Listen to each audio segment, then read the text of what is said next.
인니는 계약대로 투자금 완납 없이 시제기와 기술을 날로 먹으려 하였겠지만 그에 넘어갈 어리숙한 한국이 아니지. 비행체에 있는 인니 국기만 뒤집으면 폴란드 국기 이건 신의 계시가 아닐지. 인도네시아에 들어가는 비행기는 100% 중국에 넘어가서 완전 해부당할 것이다. 무슨 이유로 네티즌들이 그렇게 반응하고 댓글을 달았을까요? 한번 같이 봅시다.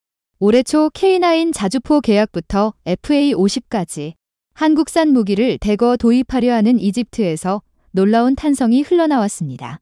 이집트 한 군사 유튜브 채널에서 한국과 협력하여 한국산 전술 통제기이자 경전투기 KA를 제작하려 한다는 영상을 올렸습니다. 이 영상에는 태극기가 그려진 KA-1이 상공을 향해 비행하는 멋진 모습이 담겨 있었습니다. 이러한 모습에 이집트 네티즌들은 열광하며 드디어 이집트도 전투기를 만들 수 있다면서 이런 반응을 보였습니다.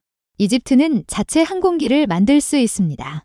KA-1은 KAI가 독립적인 한국의 항공산업을 발전시키는데 도움이 된 초기 항공기 중 하나입니다. KA-한 개발 경험을 통해 배우는 것이 이집트의 새로운 항공기 산업 구축을 위한 좋은 첫걸음이라고 생각합니다. 한 이집트 제조업 협력의 시작 한국 전투기와 협력이 마무리되기를 바랍니다. 한국으로부터 많은 혜택을 받을 수 있습니다. 심에 의해 우리 공군이 가장 빠른 자립의 길을 열어줄 비행기를 선택하고 순전히 이집트 훈련기를 생산하기 시작할 것으로 본다. 왜냐하면 우리의 첫 번째 적은 시간이 되었기 때문이다. 우리 아이들이 이 도전을 감당할 수 있는 능력이 있다는 믿음이 큽니다. 이집트 내 각종 훈련기의 잠재적 소요는 100여 대에 달해 현재 미국 다음으로 큰 대형 시장입니다. 이집트는 KA-1뿐만 아니라 이미 얼마 전 블랙이글스 T-50B 비행을 통해서 FA-50 도입에 대한 의지를 보여왔습니다. 또한 아프리카 대륙과 중동을 통틀어 최대 군사가 국 중 하나로 손꼽히는 이집트는 앞으로 훈련기와 전투기를 대거 교체할 계획이어서 FA-50은 물론 신형 국산 전투기 KF-21 수출까지 가능한 나라로 평가받고 있습니다. 이집트는 기술적으로도 높은 잠재력을 가지고 있어 한국과 협력하면 앞으로 중동과 아프리카를 아우르는 핵심 거점이 될 것이라고 말하고 있습니다. KF-21 보람의 개발은 지금 순조롭게 진행되고 있는데 올여름 장마와 태풍 탓에 시험 비행에 다소 어려움을 겪고 있는 것으로 알려졌습니다. 오는 2026년까지 약 2200차례에 이르는 비행을 계획하고 있는 KAI는 당초 첫 비행 뒤 주말을 빼고 이틀에 한 차례의 비행을 진행할 예정이었습니다. 하지만 KF-21 첫 비행 이후 50여일 중 절반 가까이 비가 왔습니다. 그런데도 KF-21 보람에는 7차례 비행하면서 이륙과 비행 착륙이 원활했을 뿐만 아니라 초기 구조권 전성 시험에 관한 3가지 임무도 정상적으로 수행한 것으로 알려졌습니다. 한국의 KF-21 개발이 순조롭게 진행되면서 한국산 경전투기 FA-50을 도입하려 하는 이집트와 폴란드, 필리핀 등 앞으로 KF-21까지 도입을 원하는 국가들은 희망 섞인 시선으로 바라보고 있습니다. 하지만 정작 KF-21의 공동 개발을 하는 인도네시아는 분통을 터뜨리며 최근 충격적인 기사를 내보냈습니다. 우선 한국이 자신들에게 주어야 할 KF-21 시제기를 고의로 주지 않고 있다는 것입니다. 3일 보도된 인도네시아 매체 조나 자카르타 기사의 제목은 인도네시아 러시아 초청으로 수-57 공동 제작 대가로 KF-21 보람의 철수였습니다. 이 기사의 첫 문장으로 지금 인도네시아는 한국에서 개발 중인 KF-21 보람의 시제기를 기다리고 있다고 했습니다. 하지만 KF-21 보람의 인도네시아 시제기는 한국에 의해서 고의로 억류되었다며 이는 인도네시아가 체납된 분담금을 내지 않아서라고 했습니다.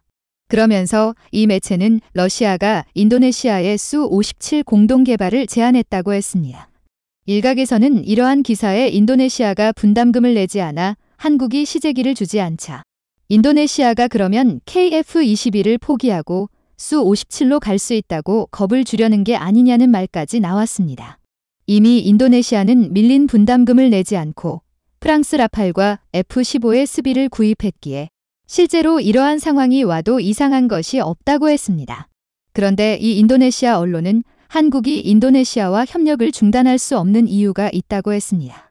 KF-21에서 인도네시아가 철수하면 KF-21 보람의 프로그램이 취소될 가능성이 있는데 KF-21 보람의 300대 판매에 있어서 인도네시아 마케팅의 역할이 절대적으로 필요하다는 것이었습니다. 이 때문에 인도네시아가 프로젝트에서 철수하면 KF-21 보라매를 다른 국가에 판매하지 못할 것이라고 단언하기도 했습니다. 그러면서 러시아가 인도네시아의 수-57을 함께 개발하자고 제안했다고 한 것입니다. 러시아 군사 언론은 인도네시아가 수-57 스텔스 전투기 제조에 협력을 시작했어야 한다고 밝혔다며 이 프로젝트의 가치는 현재 50억 달러로 낙관적으로 추정되며 인도네시아는 프로젝트에 참여하는 터키의 5분의 1을 기부해야 한다고 했습니다. 러시아 정부는 한국에게도 수-57의 수출을 제안하며 2011년 7월 한국의 3차 FX 사업 후보가 되기도 했습니다. 하지만 한국은 독자적으로 KF-21 개발에 나섰고 지금 와서 수-57을 선택하지 않고 KF-21을 개발한 것은 신의 한 수라고 말하고 있습니다. 국내 네티즌들은 이 보도에 분노하며 인도네시아에 빨리 KF-21에서 손을 떼고 러시아와 수-57 공동 개발을 선언하라고 목소리를 높이고 있습니다. 수-57은 폭주할까봐 F-35와 F-22에 대항하기 위해 만든 5세대 스텔스기로 향후 40년간 1000대 이상의 수출을 목표로 한다고 했습니다. 푸틴은 2010년 이 전투기는 외국의 유사한 기종보다 3분의 1 이하의 저렴한 가격을 목표로 개발되고 있다고 했고 실제로 그동안 러시아 전투기를 도입해 쓰던 국가들은 이를 계약하거나 도입을 검토했습니다. 2010년시 제1호기가 초도 비행에 성공하자 푸틴이 2016년 배치 가능성을 언급하기도 했습니다. 하지만 2014년에 실험기가 불타버리는 사고를 당했고 2019년 항공 제어 장치 문제로 추락하기도 했습니다. 이러한 사고가 나자 전문가들은 수-57에 대한 심각한 결함이 있다고 지적했습니다. 이후 개발이 자금 부족으로 계속 지연되었는데 실제로 개발 자금보다 러시아의 관련 기술력이 부족해 예상보다 성능이 떨어진다고 평가받았습니다. 이번 우크라이나 전쟁에서 초반에 러시아군이 수-57 스텔스기를 투입한다고 해서 우크라이나의 제공권이 상실될 것이라는 우려가 나왔지만 수-57은 아무런 힘을 쓰지 못하며 제공권 장악에 완전히 실패했습니다. 공군 전문가들은 수-57은 아직 미완성이며 성능조차 형편없다고 했습니다. 지난 7월 F-35 수석 테스트 파일럿 빌리 플리는 수-57은 현재 개발 중인 고위협 지대공 미사일 환경에서 생존할 수 없기 때문에 사정거리 내에 배치하지 않을 것이라고 했습니다. 또한 수-57은 치열한 전투 환경에 준비되지 않은 전술적으로 미성숙한 플랫폼이라고 했습니다. 일각에서는 한국이 앞으로 KF-21을 5세대, 6세대로 진화시킨다면 수-57에 앞설 수 있다며 한국이 유혹을 뿌리치고 자국산 전투기를 만들었다는데 큰 자부심을 느낄 것이라고 했습니다.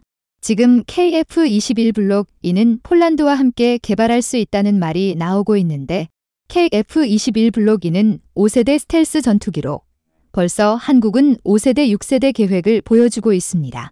지난 8월 폴란드의 매체인 DFNC24가 한 인터뷰에서 한국항공우주산업 KI의 안현호 사장은 인도네시아를 겨냥한 듯한 충격적인 발언을 했습니다. 디펜스24가 안현호 사장에게 KF-21 블록 1과 블록 2 및 3의 차이점에 관해서 묻자 이렇게 말했습니다. 블록 1은 4.5세대 항공기로 만들어졌다. 블록 2는 5세대 전투기, 블록 3은 6세대 전투기로 KF-21은 FA-50과 유사하지만 높은 기술적 매개 변수를 갖는다. KF-21 블록 1로 인도네시아와 협력을 종료할 수도 있고 폴란드가 블록 2대에서 투자한다면 같이 할 용의가 있다. 이 매체는 이 대답에 놀라며 다들 간과하지만 된 전투기고 안현호 대표의 폴란드의 KF-21 블록 2개발에 대한 투자 얘기는 당연하다고 말했습니다. 인도네시아는 수-57을 도입할 수 있다는 보도를 내보내면서 한국이 인도네시아 없이는 KF-21을 판매할 수 없을 것이라고 했습니다. 하지만 이미 한국은 폴란드, 이집트, 필리핀, 말레이시아 등의 FA-50을 판매하면서 이들 국가를 KF-21의 잠재적인 수출국으로 여기고 수출 전략을 짜고 있습니다. 그리고 폴란드를 비롯한 이들 국가는 KF-21 공동 개발 및 도입까지 희망하고 있습니다.